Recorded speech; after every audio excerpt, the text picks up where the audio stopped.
Well, I promised Kalani I wouldn't discuss Eskom with him. I didn't promise you. Let's go back to our top story on the resignation of Eskom CEO Andre de Ruyter. De Ruyter's on the way out. More Eskom power price hikes looming.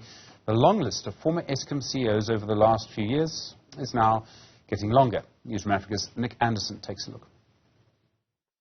Eskom and the country's energy sector are ending the year with a bang, and not in a good way. Before Christmas, the National Energy Regulatory Authority of South Africa is set to announce the latest permissible tariff hike for Eskom. The power utility confirmed on Wednesday that CEO Andre de Ruyter has resigned from the top job.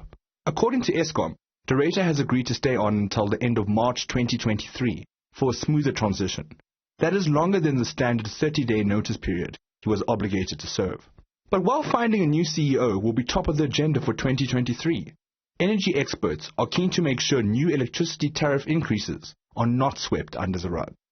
We're ultimately paying more for a service that is deteriorating in its levels of delivery to us. So the way that Eskom goes about applying for an increase, like 32%, is they take a look at the costs that they have.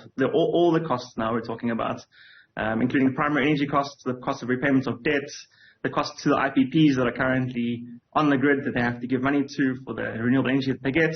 And they encapsulate all the costs together and say to NERSA, I need to recoup these costs now. I need to make money. And NERSA then sets the price of electricity according to their own policy, not necessarily what Eskom is saying. And with Andre de Ruyter on the way out, he departs as the 11th CEO Eskom has had in the past 12 years. Take a look at this pretty lengthy list. It will give you a sense of just how frequent change has been at Eskom. Starting from Mpho Makwana in 2009, who is now back serving as the chair of the Eskom board, all the way to Brian Molefe and Machela Koko in 2015 and 2016.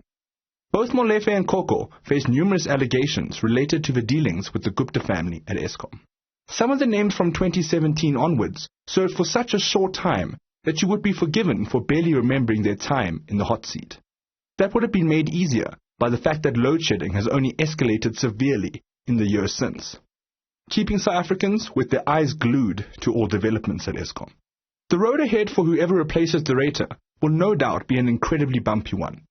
With the tasks of ending blackouts and dealing with the politics around Eskom, the new man or woman in charge will have South Africans anxiously breathing down their neck.